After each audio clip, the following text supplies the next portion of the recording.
Halo Autolover, berjumpa lagi dengan saya, Jay.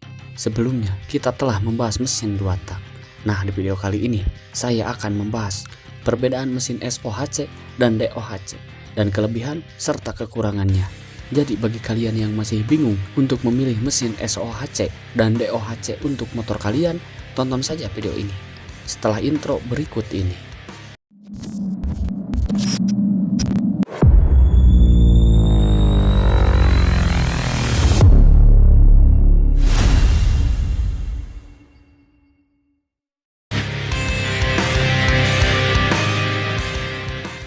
Dalam dunia otomotif, pastinya kita sering mendengar istilah mesin DOHC dan SOHC, entah itu di mesin mobil ataupun motor. Umumnya, SOHC dan DOHC yang digunakan pada sepeda motor sering diperdebatkan terkait masing-masing performanya. Ada yang bilang SOHC lelet dan DOHC boros. Manakah yang benar? Dan pertanyaannya, mesin mana yang lebih cocok untuk kalian? Dan jawabannya kita bahas di sini.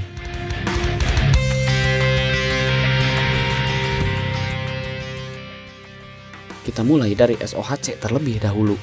SOHC pertama kali dikembangkan pada awal abad ke-20-an dan merupakan evolusi dari mesin OHV atau overhead valve.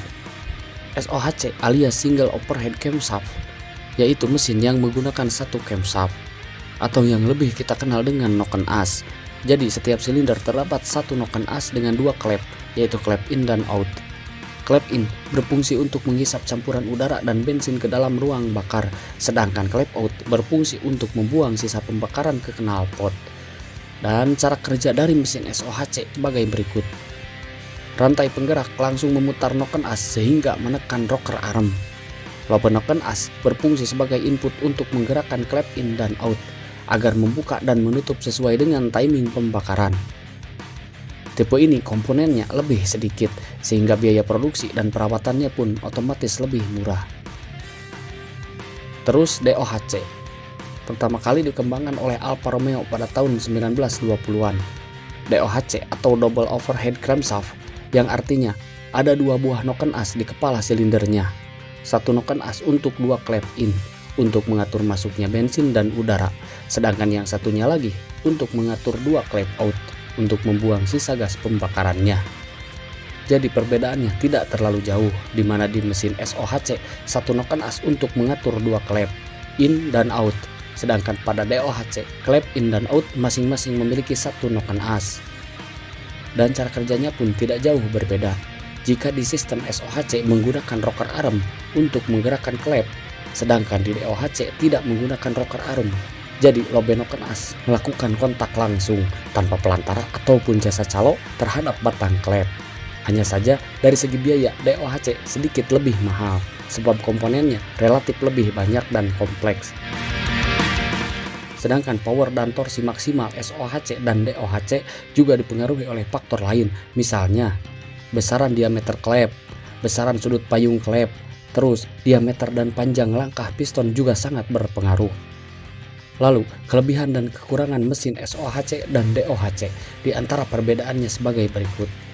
Di mesin SOHC memiliki satu pasang overhead, DOHC memiliki dua pasang overhead. SOHC lebih murah, DOHC lebih mahal. SOHC memiliki dua klep dan satu noken as, sedangkan DOHC memiliki 4 klep dan 2 noken as, sehingga tenaga yang dihasilkan relatif lebih besar. Di SOHC, RPM rendah dan top speed tidak begitu tinggi. DOHC, RPM dan top speed relatif lebih tinggi.